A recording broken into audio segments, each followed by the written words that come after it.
Welcome to another episode of In the Shop with Fitz Auto. We are working on Roshi again. You can see him lit up there in the back. If you've been following us on Instagram, you'll notice the new valve covers there. So today, see the GoPro there? I'm actually standing in front of the project. It is going to be the start of the new forced induction for the car. So go ahead and get you a good view of what that's going to look like here, and we will just kind of go from there. I'll break down the budget and everything. They wanted this, tried to keep it as cheap as possible, and basically trying to do as much of it as I can with stuff I found or tools I have. Basically trying to do a budget turbo, make more power than the supercharger. Right, so here is the spare 4A GE head that I had. You'll notice the nice flange here. I'll be posting links for everything I've used in the descriptions down below. But the reason the flange is on a spare head, it's a trick I learned. It'll keep it from warping as we weld it up here. The turbo is right here. Comes from my little Subaru stuff. It's a TD04-13T from a WRX/Life Forester XT, I think. And then the pieces I'm using are weld L's from Ace something or other. I'll put the links down below. But for now, I'm going to use the GoPro. We're going to tack it together here, and then since I don't have a gas bottle in this garage, I'm going to actually take it to my fabricator's house and finish the welding there. But for now, enjoy watching the tacking, and I will also be showing cutting and measuring as that comes up.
Alright, so as you've seen on the GoPro there, we've gotten some tack welds on, and excuse the crappiness of that weld there. That had it plugged into the wrong outlet, but again, these are just tack welds. We'll be final welding it and cleaning it up.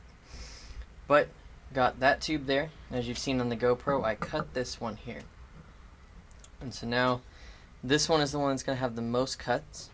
I mean, obviously this is going to depend on how you do your manifold, but basically I drew lines, as you can see here, that marks the halfway point, and on the 4AGE I got lucky, and in the head these little casting lines here are actually dead center with the ports.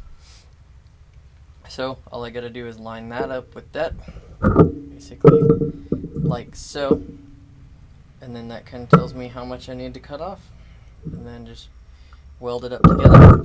And then to get turbo on here, we're going to take this 1.5 inch to 2 inch adapter, basically just drill a hole in it, tack that bad boy on there. But I'm going to go cut this. I probably won't film all of the cuts on GoPro. I filmed this one. It's basically the same thing. I'm using an angle grinder because my chop saw broke, but just try to get them as straight as possible. I'm using MIG, so it'll be really easy to fill, and there's some gap there, but that's really easy to just walk it back and forth. But I'm going to do that. I'll cut back in here once we've got this piece and the other curved runner here, kind of show you where we're going to put this adapter, and then talk about the mounting angle of the turbo and that kind of thing.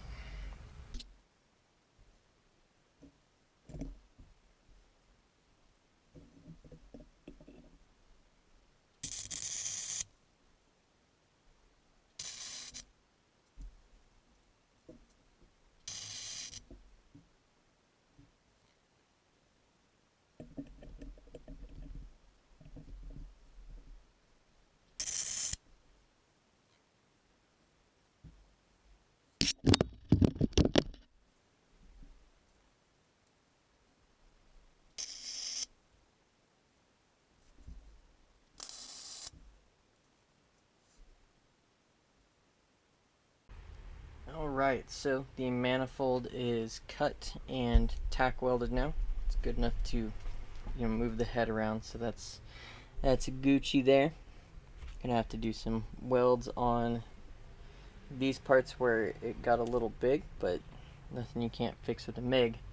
So the next step now is going to be getting this ready to mount. So to that end, have a flange here. I'll be putting a link for this in the description below, as well as all the other stuff.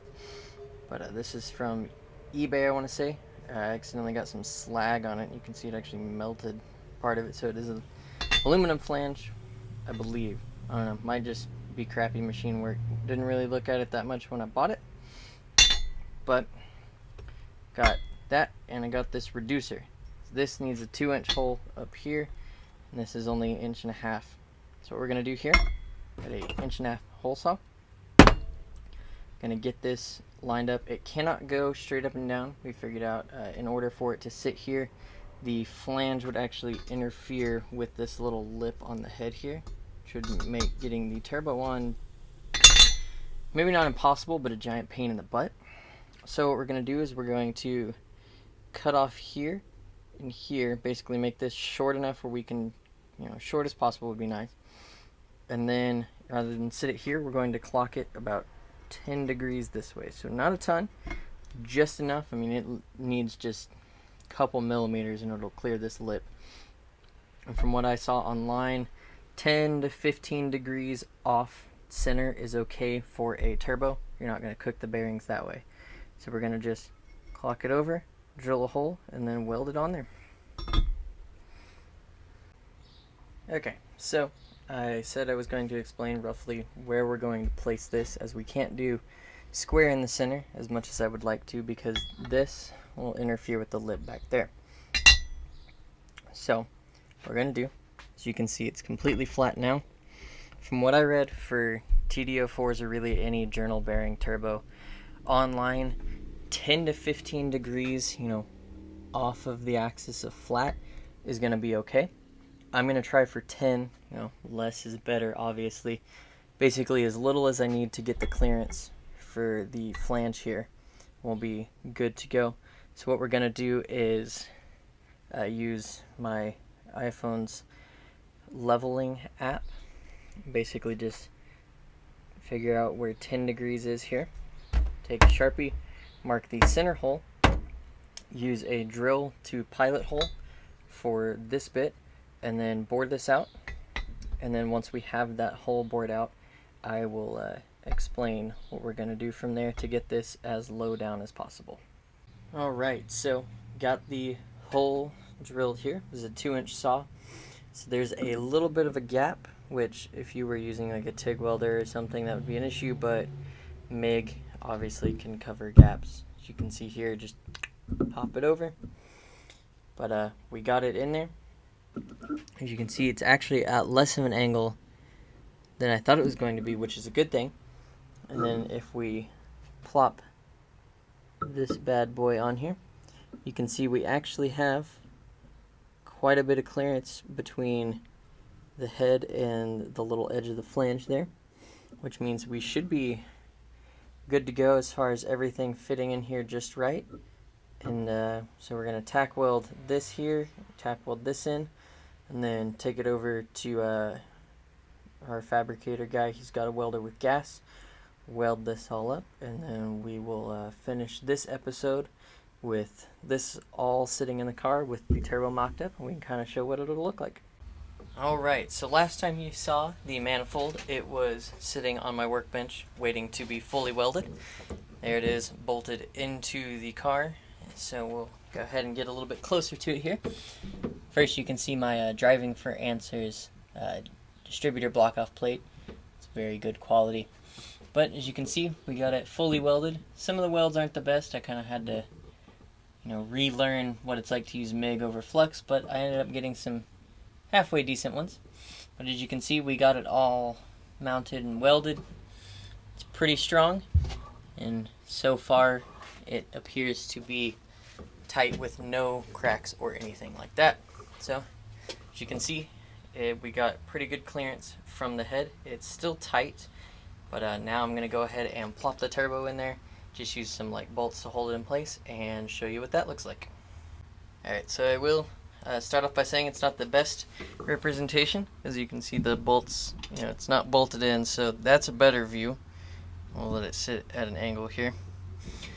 But as you can see, it's going to be pretty tight when we shut the hood. If you kind of line up your view here, it's close. But luckily the hood kind of, you can see, curves up there. So it clears it. I shut the hood on it and had it tightened down, and it looks like it'll work. If we need to shave the hood, I can shave the hood. But that's what a TD04 from a WRX looks like next to a 4A GE. Looks a hell of a lot bigger here than it does in the WRX engine bay. Should be good for the power we want to make, but that's it for this episode. So the next episode will be kind of getting that mounted down, and more than likely starting on the downpipe, which as you can see is going to be quite fun to snake through there. But that'll be next episode.